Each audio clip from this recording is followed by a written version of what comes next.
नमस्कार साथियों, स्वागत है आपका मेरे YouTube channel Datta reading point में। आज हम प्रैक्टिस सेट नंबर 2 इतिहास यूपी टीजीटी पीजीटी के लिए प्रैक्टिस सेट करेंगे। इससे पहले हम एक कर चुके हैं। हमारा टारगेट होगा जुलाई 2025। जैसा कि आप जानते हैं कि पेपर की संभावित डेट जो है जुलाई में है, उसी के अकॉर्डिंग हम यहाँ पर प्रैक्टिस सेट लगा रहे हैं। ये हमारा सेकंड प्रैक्टिस सेट होगा। इसके अलावा हम यहाँ राजनीति विज्ञान, भूगोल और अर्थशास्त्र इसके प्रैक्टिस सेट करेंगे। जब तक एग्ज़ाम होगा तब तक हम सभी के 10-10 प्रैक्टिस सेट कर लेंगे। आपके पास केवल 5 से 6 सेकंड का समय होगा आंसर करने के लिए। देख पाते हैं कि आपने कितनी आपकी तैयारी है। तो ये प्रैक्टिस सेट जो है वो आपको आपके एग्ज़ाम में हेल्प करेगा। चलिए शुरू करते हैं। पहला जो क्वेश्चन है वो है, उत्तर पश्चिमी प्रांत के अकबर की अत्यधिक महत्वपूर्ण उपलब्धि क्या रही? तो इसका सही जो आंसर होगा वो हो जाएगा ऑप्शन नंबर सी, कंधार। दूसरा है, सुप्रसिद्ध कृति तवाकत ए अकबरी की रचना किसके द्वारा की गई थी?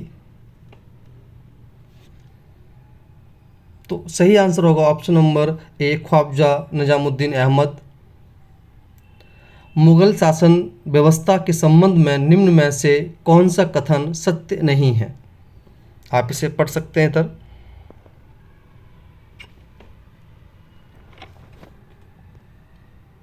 इसका ये आंसर होगा ऑप्शन नंबर सी, सम्राट की इस्लामी परंपराओं का पालन करना पड़ता था। जो सत्य नहीं, ऐसा नहीं है, अवहेलना भी की जा सकती थी।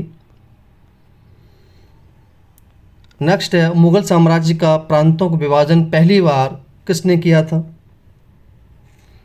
तो इसका आंसर आप लोगों को पता है। इसका आंसर है अकबर।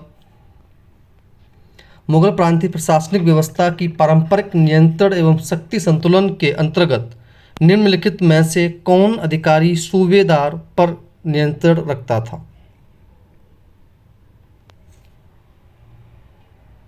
इसका सही आंसर होगा ऑप्शन नंबर ए, दीवान। इसके पास पावर ज़्यादा हुआ करती थी। परगना या महाल के प्रशासन का प्रभारी अधिकारी कौन होता था?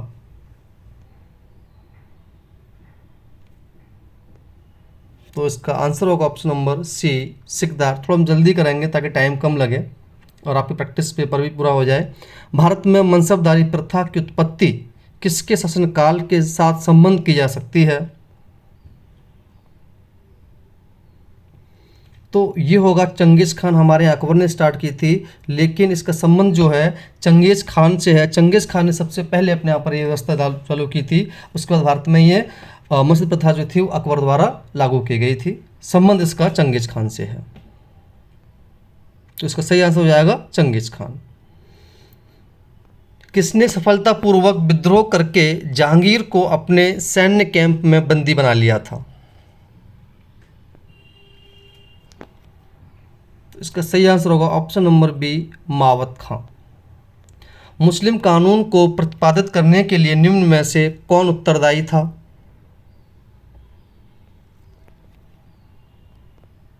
तो मुफ्ती जो था वो हुआ करता था इसके लिए उत्तरदायी। अकबर ने किस घटना के स्मार्ट फतेहपुर सीकरी की स्थापना की थी? अब जानते हैं इसको। गुजरात विजय के बाद ये फतेहपुर सीकरी की स्थापना की गई थी, जहाँ उसने पहली बार समुद्र को देखा था। कभी कभी क्वेश्चन ये भी आ जाता है। अशोक के शिलालेखों की लिपि क्या थी? तो अशोक के शिलालेखों की लिपि जो रही वो ब्राह्मी लिपि रही। थियोसॉफिकल सोसाइटी के किस साहसिक कार्य को जनसाधारण की स्वीकृति एवं भरपूर समर्थन प्राप्त हुआ? सही जो आंसर होगा वो हो जाएगा आपका ऑप्शन नंबर सी, मानव में सार्वभौमिक बंधुत्व को बढ़ावा दिया गया। नेक्स्ट है, भारतीय जनता से किसने कहा था तुम वीर बनो, साहसी बनो, हिम्मत करो, इस बात पर गर्व करो कि तुम एक भारतीय हो, प्रत्येक भारतीय मेरा भाई है। ये स्टेटमेंट से सभी लोग वाकिफ़ हैं, सभी जानते हैं। तो इसका जो सही आंसर होगा, आपने लगा लिया होगा, तो सही आंसर होगा आपका ऑप्शन नंबर बी, विवेकानंद। निम्न में से किसने अलीपुर षड्यंत्र कांड में फंसे अरविंद घोष की बड़ी कुशलता से बचाव किया? तो ये बचाव किया गया था चित्तरंजन दास द्वारा। महात्मा गांधी द्वारा स्थापित हरिजन संघ के संस्थापक अध्यक्ष कौन थे? तो उन्होंने जो अध्यक्ष बनाया था वो बनाया था घनश्याम दास बिरला को। महात्मा गांधी ने केवल एक बार कांग्रेस के किस वार्षिक अधिवेशन की अध्यक्षता की थी? तो उन्होंने अध्यक्षता की थी बेलगांव। 1924 होगा, यहाँ पर 25 नहीं होगा, 24 था। तो 1924 में उन्होंने यहाँ पर अध्यक्षता की थी बेलगांव में पहली बार। उन्होंने एक ही बार की है, वो भी 1924 बेलगांव अधिवेशन में। किसके हाथ से बने हुए खादी के वस्त्र पहनकर शाही दरबार 77 में भाग लिया गया था? तो ये लिया गया था गणेश वासुदेव जोशी द्वारा। किस वायसराय को भारतीय राष्ट्रवाद का उत्प्रेरक कहा जाता है? इस बात को सभी जानते हैं, लॉर्ड कर्जन जो था। महाराष्ट्र के एक समाज सुधारक जो लोकहितवादी उपनाम के नाम से भी प्रसिद्ध हैं, वो होंगे गोपाल हरि देशमुख। नेक्स्ट है, किसने कहा था राजनीतिक स्वतंत्रता राष्ट्र की एक प्राणवायु है? आपके पास ऑप्शन ये है। तो ये कहा गया था अरविंद घोष द्वारा। अगर कोई बाई मिस्टेक कुछ गलत हो जाता है तो आप उसे कमेंट बॉक्स में ज़रूर बताएं।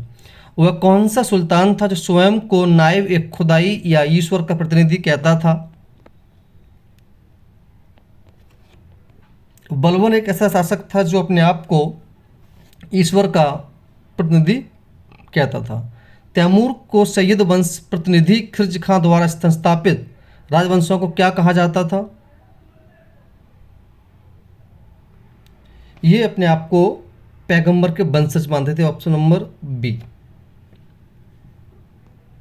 सल्तनत काल में उत्तराधिकार का क्या सामान्य नियम था? नियम था ऑप्शन नंबर डी, अमीरों के मतव्य और गद्दी के लिए दावेदार व्यक्ति को अपनी शक्ति एवं क्षमता या योग्यता का प्रदर्शन करना। वरीद कौन होता था?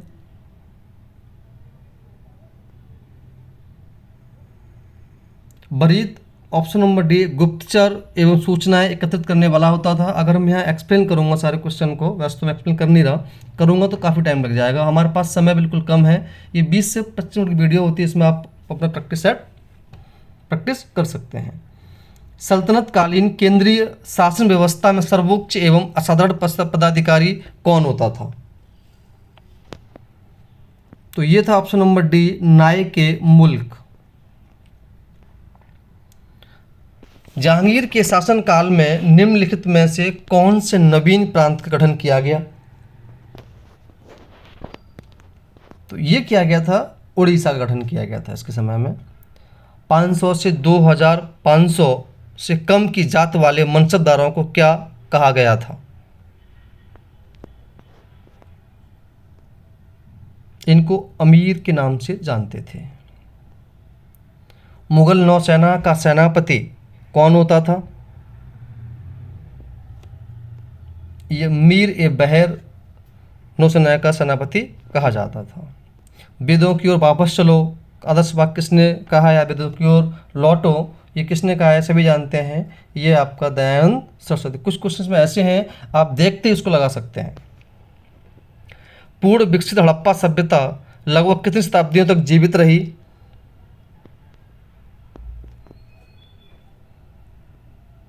ये लगभग 5 शताब्दियों तक जीवित रही। उपलब्ध प्रमाणों के आधार पर हड़प्पा सभ्यता ने मानव जाति को 2 स्थायी उपहार प्रदान किए थे।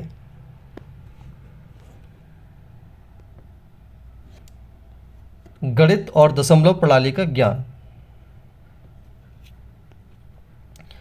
हड़प्पा के लोगों के सामान्य घरेलू बर्तन किससे बने होते थे? ऑप्शन नंबर सी, मिट्टी के अच्छी तरह पकाए गए चित्रादित बर्तन। लोथल और, यहाँ लोथल नहीं लोथल होगा, लोथल और चनूदड़ों का सर्वाधिक महत्वपूर्ण उद्योग क्या था? सबसे ज़्यादा यहाँ पर मनका उत्पादन हुआ करता था, तो सबसे ज़्यादा मनका बनाए जाते थे। हड़प्पा कालीन नगरों पर कौन शासन करता था? साक्ष्य मूल्यों व्यापारियों का अल्प तंत्र जो था वो उस पर शासन किया करता था, ऑप्शन नंबर सी। उत्तर वैदिक काल में आर्यों को भारतीय भूगोल के किस अंश की जानकारी प्राप्त नहीं थी?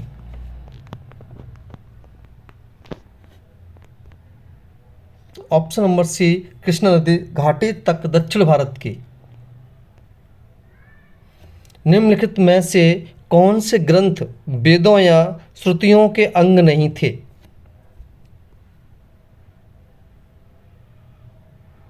सही आंसर होगा पुराण। नेक्स्ट है, युद्ध का प्रारंभ मनुष्यों के मस्तिष्क में होता है, यह किस ग्रंथ में उल्लिखित है?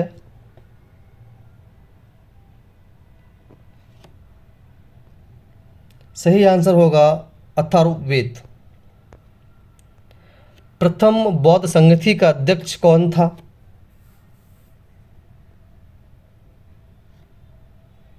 Option number B, Mahakashyap. Buddha के प्रवचनों का संकलन प्रसिद्ध धम्मपद निम्नलिखित में से किस ग्रंथ का अंग है? लगा लिया होगा आपने, तो सही आंसर हो जाएगा सुत्त पिटक। नेक्स्ट है, प्रसिद्ध बौद्ध अश्वघोष किसके समकालीन थे? Option number C, Kanishka. यहाँ पर कनिष्ठ हो गया, ये कनिष्क होगा। नेक्स्ट है, मौर्य दरबार में मिस्र के राजा टॉलमी फिलाडेल्फस का दूत कौन था?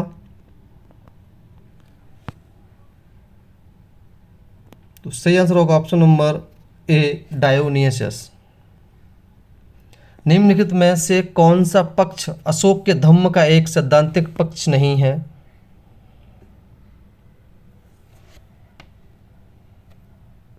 उसका सही आंसर होगा ऑप्शन नंबर डी, पापों का भय।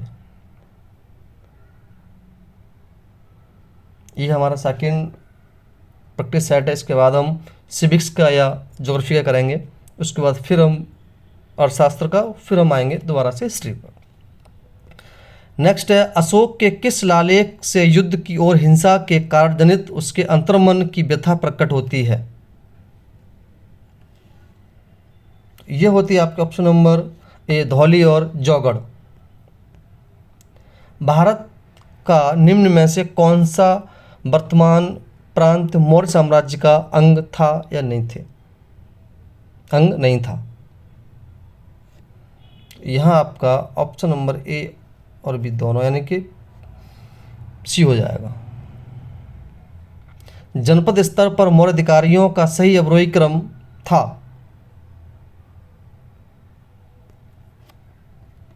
तो ये आपका ऑप्शन नंबर डी, प्रादेशिक, राजुक और युक्त। नेक्स्ट है, मौर्य काल में शिक्षा का सर्वाधिक प्रसिद्ध केंद्र था? सही आंसर हो जाएगा तक्षशिला। सारनाथ से प्राप्त अशोक के स्तंभ पर कौन सा पशु उत्कीर्णित नहीं है? तो यहां पर हिरण नहीं था, ऑप्शन नंबर बी, अश्व था, सांड था, हाथी था, लेकिन हिरण नहीं था। राजेंद्र चोल ने किस पाल नरेश को पराजित किया? इसने पराजित किया ऑप्शन नंबर डी, महिपाल प्रथम को। दक्षिण भारत में चोलों का वास्तु संस्थापक कौन था?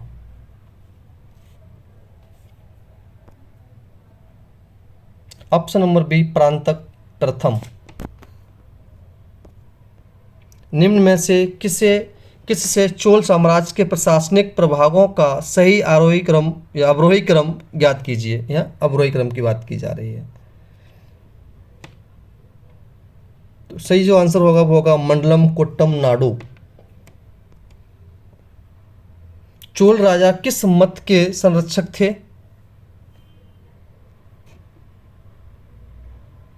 चोल जो राजा थे वो शैव मत के संरक्षक थे। दिल्ली सल्तनत का पहला संप्रभु और प्रभुता संपन्न शासक कौन था? तो यह होगा option number C, Iltutmish. Lodi वंश के शासक किस जाति या प्रदेश के मूलतः संबंधित थे? ऑप्शन नंबर बी तैमूरी तुर्क। अलाउद्दीन खिलजी द्वारा बाजार नियंत्रण व्यवस्था या आर्थिक अधिनियमों के पीछे क्या मुख्य उद्देश्य था? उसका जो उद्देश्य था वो था जन कल्याण करना। मोहम्मद बिन तुगलक द्वारा सांकेतिक मुद्रा का प्रचलन संबंधी प्रयोग किस कारण से विफल सिद्ध हुआ? उसके समय में क्या हुआ कि व्यापार स्तर पर नकली सिक्कों की ढलाई ज़्यादा हो गई, इसलिए उनकी व्यवस्था जो थी वो सबरा गई सांकेतिक मुद्रा को लेकर के। फिरोज शाह तुगलक ने किसकी स्मृति चिरस्थायी रखने के लिए जौनपुर नगर की स्थापना की? तो सही आंसर जो होगा वो हो जाएगा मोहम्मद बिन तुगलक की याद में जौनपुर बनाया गया था। बहमनी साम्राज्य की स्थापना के लिए निम्नलिखित में से कौन सी परिस्थिति उत्तरदायी थी? ऑप्शन नंबर डी अमीरान ए शहादत द्वारा विद्रोह किया गया। बहमनी साम्राज्य और विजयनगर साम्राज्य के मध्य शत्रुता से संबंधित कौन सी विवादग्रस्त क्षेत्र था? Option number D Raichur Doab. Bahmani साम्राज्य में अफाकी लोग कौन थे? ये लोग थे ईरान, इराक, तुर्की, अरब देश से आए मुसलमान जो अप्रवासी हुआ करते थे। औरंगजेब द्वारा किस अंतिम दक्कनी राज्य को मुगल साम्राज्य में शामिल किया गया? ये किया गया गोलकुंडा। नेक्स्ट है निम्न में से किस शासक ने गजभेंतक की उपाधि धारण की? ये की गई देवराय सेकंड द्वारा। नेक्स्ट दो क्वेश्चन है आपके लास्ट। निम्न में से किस पेशवा ने हिंदू पद पातशाही की उपाधि धारण की? तो ये की ऑप्शन नंबर ए बाजीराव प्रथम ने। मुगल काल में तनव क्या था?